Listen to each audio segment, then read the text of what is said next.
satu hubungan, membangun satu konektivitas antara orang satu dengan orang lain, antara diri sendiri dengan orang lain. Itu membangun sebuah interaksi.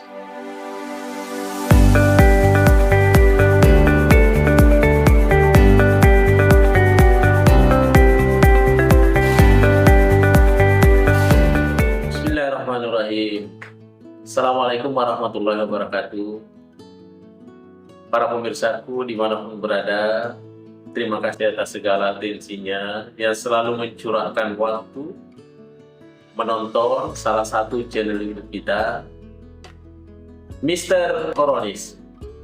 Komunikasi romantis dan humanis. Baik para pemirsa sekalian dimanapun berada,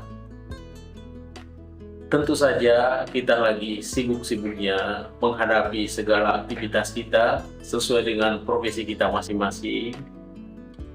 Boleh jadi ada yang melakukan satu perjalanan panjang, perjalanan jauh ya, dari suatu tempat ke tempat lainnya. Atau boleh jadi ada yang melakukan perjalanan dengan tentunya menggunakan pesawat ya, pesawat udara, sehingga dapat menjelajah dari satu negara ke negara lainnya, melintasi benua-benua umpama ya. Apalagi yang tentunya yang lagi melaksanakan umpama satu aktivitas ya, aktivitas internasional ya, international conference umpama ya. Ada satu meeting ya, pertemuan antar negara ya, tentu saja di luar negara Republik Indonesia yang tercinta. Namun tentunya mayoritasnya tentunya kita berada di dalam negara yang tercinta ini, tentu melakukan aktivitas keseharian kita. Baik para pemirsa sekalian, saya tentunya selalu mengapresiasi para pemirsaku dimanapun berada, karena selalu menonton channel YouTube kita ini, yang tentunya berbicara tentang nuansa-nuansa komunikasi. Para pemirsa sekalian dimanapun berada, pada kesempatan ini kita akan lagi coba ya mengetengahkan lagi satu tajuk yang terkait dengan komunikasi kebutuhan sosial. Kenapa komunikasi kebutuhan sosial itu perlu? Tentunya kita sadari bersama bahwa kita ini seseorang, siapapun orangnya, tentu saja tidak bisa hidup dengan seorang diri. Tapi perlu ada pendamping, perlu ada orang lain yang terlibat dengan di sisi kita. Ya, boleh jadi terhadap pergaulan kita di tengah masyarakat, dikawal, perlu didampingi oleh orang-orang tertentu. Ya, dalam rumah tangga perlu kita dikawal oleh orang-orang tertentu. Ya, boleh jadi istri, boleh jadi suami, atau anak-anak yang tentunya kita selalu impikan kehadirannya di dalam rumah. Akibatnya tentunya, inilah konsekuensi bahwa manusia tidak bisa hidup dengan sendiri. Seseorang tidak bisa hidup dengan sendirinya tanpa bantuan orang lain. Oleh karena itu, kita memerlukan satu yang disebut dengan komunikasi kebutuhan sosial. Menurut William Scott, ya, dia katakan bahwa dia merinci ya bagaimana kebutuhan itu menjadi tiga hal yang sangat besar. Ya. Yang pertama menurut William adalah kita memerlukan satu kebutuhan yang disebut dengan kebutuhan interaksi dan asosiasi. Apa itu interaksi?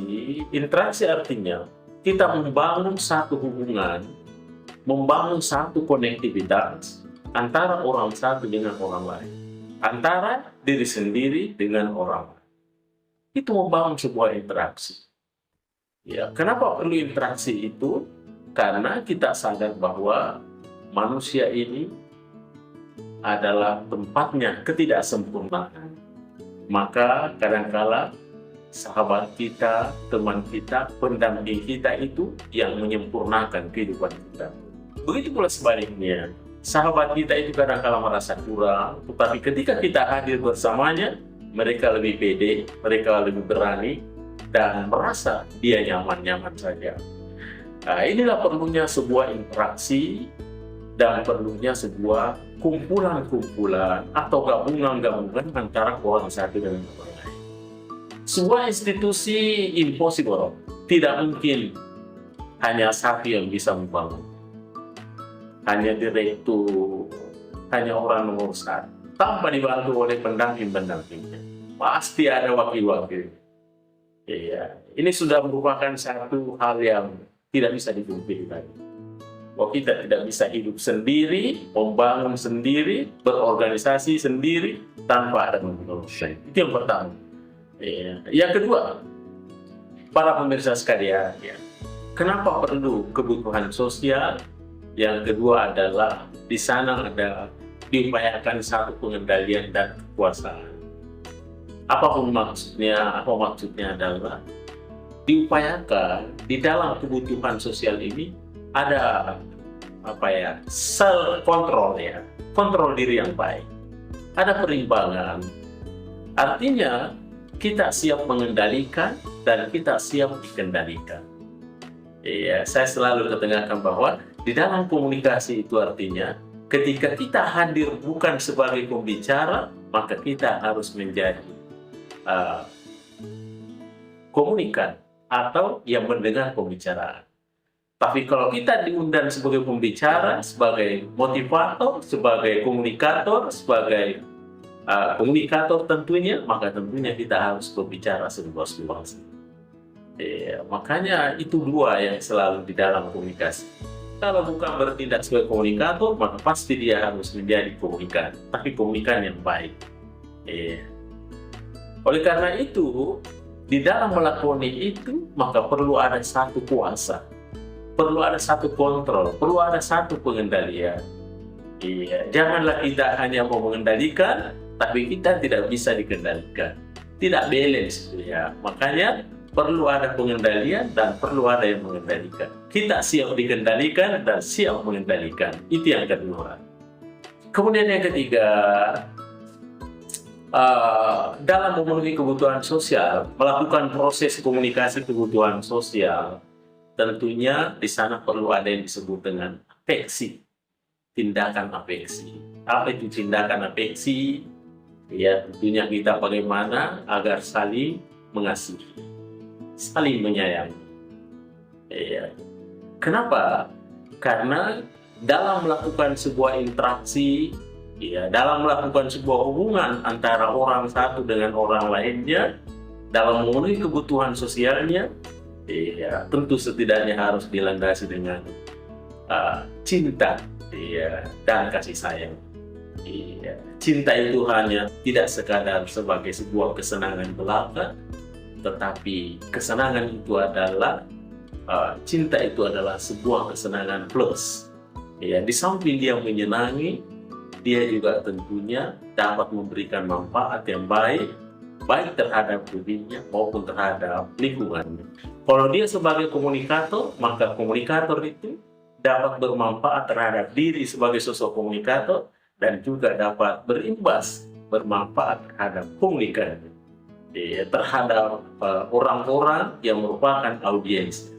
Ya, sehingga dengan demikian, ketika dilandasi dengan cinta dan kasih sayang, tentunya adalah kita dapat membangun satu hubungan sosial yang baik, hubungan yang sosial yang sifatnya konstruktif, yang bisa dipertahankan, bukan hubungan sosial yang sifatnya destruktif, yang hanya berhenti sesaat pada saat kita mau langgeng komunikasi kita dengan orang-orang lain.